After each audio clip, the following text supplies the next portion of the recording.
NBC's coverage of the NASCAR Ford 400 is brought to you by Mountain Dew, the taste everyone's mad about. By the United States Army, an army of one. By Enterprise Rent-A-Car. Call 1-800-RENT-A-CAR. Pick Enterprise. We'll pick you up. And by new M3 Power from Gillette.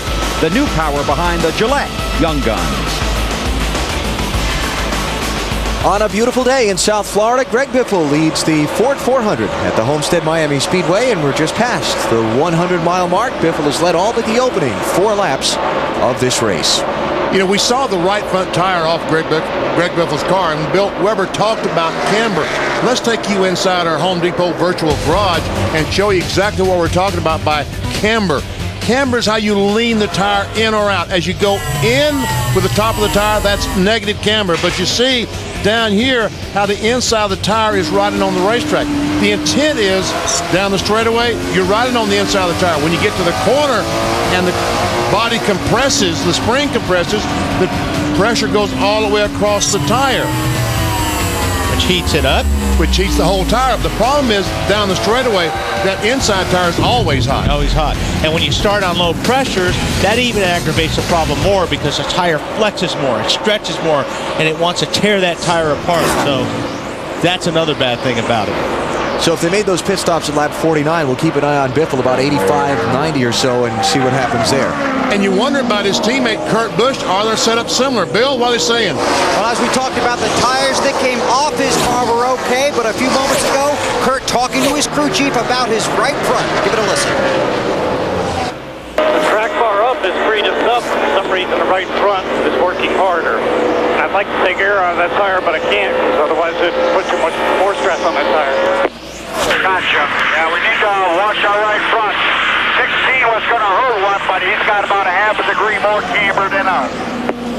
So the 16 of Biffle, more camber than the 97 of Busch. Remember, Kurt's car was tight, so it is not as tight as it was. They did loosen it up. But guys, Wally Benny, that's what we'll watch for, that camber issue on the right front.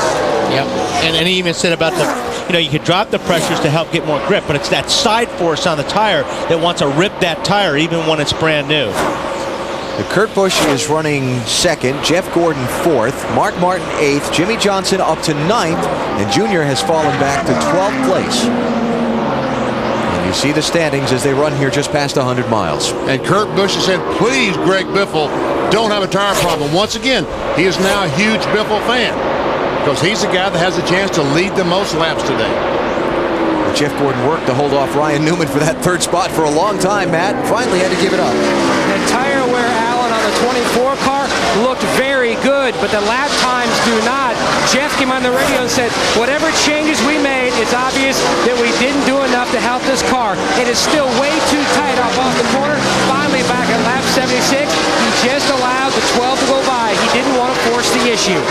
There again, you can't force the issue today, this early in the game anyway, when you're racing for a championship. And he's moved up the racetrack, trying to go up the racetrack and not put so much pressure on the right front tire. Mark Martin started 11th. Marty, he's up to 6th. Check that, I'm sorry, he's up to 8th. Yeah, running well, though, Alan. And ran well early in the run, but now Mark said it's getting too tight. He told Pat Trice, and listen, we got tight too early in this run. We have to free this car up. I can't be this tight, this long. This is not the car they tested here. Pat said maybe that was a mistake to bring this one, but this one has performed so well, finishing second at Atlanta and at Darlington. Bill?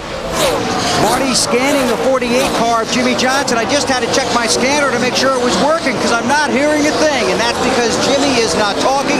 The only thing on that radio, crew chief Chad Knaus calling out lap times. Johnson continues his march to the front from 39th. Dave. Bill, Junior's team not calling out anything. Very, very, very quiet on the radio, and that's how Junior likes it. The only conversation is from him, and it's not good. Last time he radioed in on lap 87, four-wheel slide, won't turn in the middle or off the corner. Not happy with the race car. Did you see that progression of the 48 car of Jimmy Johnson? Wow, was that impressive. Yeah. And now he's in a position where he's running in the top 10. The cars are good.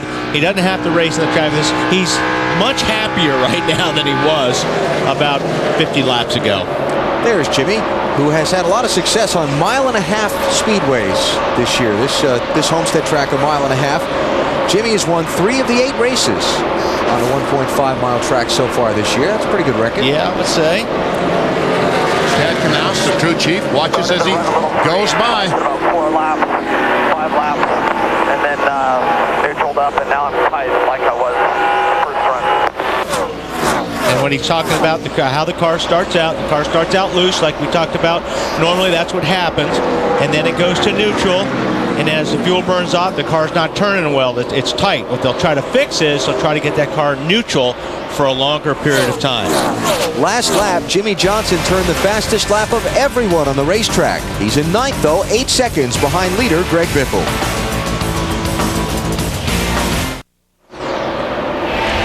It's the Ford 400 for the NASCAR Nextel Cup Series from the Homestead-Miami Speedway in South Florida. The final race at the end of the day today. They'll pass out the championship trophy.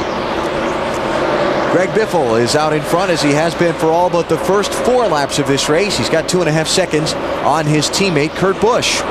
See the 23 car of Shane Meal about to be lapped, and guess what? Jimmie Johnson, his 48 car, continues to go towards the front as he goes by Rusty Wallace. Bill? Car's been good, Benny. Jimmy's report that it was neutral at the beginning. A couple of laps ago, he said it is starting to tighten up a little bit, and that is the general consensus among these guys down here on pit road. The longer you go, the tighter it gets.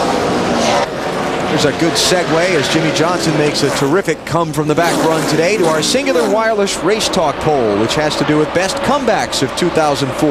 Remember Jeremy Mayfield clinching his spot in the chase for the championship at Richmond, or Jeff Gordon in the turn 1, lap 1 thing, and then the crash with Rusty Wallace and coming back to finish 2nd in Charlotte? Or Jimmie Johnson's 4 wins in 5 races in the chase, or Kurt Busch coming back from the turn 1, lap 1 thing, for the top 5 finish at Charlotte? Give us a vote. Pretty good. Yeah. All pretty good. And this one. Yeah, this is going to be a good one too, possibly. Yeah. Johnson started 39th today. He's up to 7th. Burns, what's going on? Bad vibration for Dale Jarrett. Heartbreaker, right rear, they think now on the 88 car. He'd moved his way all the way up to 13th after starting in the back of the pack. They're going to change all 4 just to make sure, but a quick on and off pit road under green for Dale Jarrett. Under green and a little bit out of sequence. That may come around to bite him. And Jarrett had a good run going. Yeah, sure did, BP. Started in 27th, and he was up to 13th, about 13th place. Kevin Harvick trying to make a move on Jeff Gordon. That's going to be for 4th, Wally. And Gordon, fighting that car a little bit. Harvick, if he can stay down on that low groove, similar to what Ryan Newman did, he'll eventually pass the 24 car, because if the 24 car is tight, he's not going to really be able to hold off Kevin. See, Kevin can run a lot lower, so he'll wear him out here, or Jeff may just say, go. Can't hold up.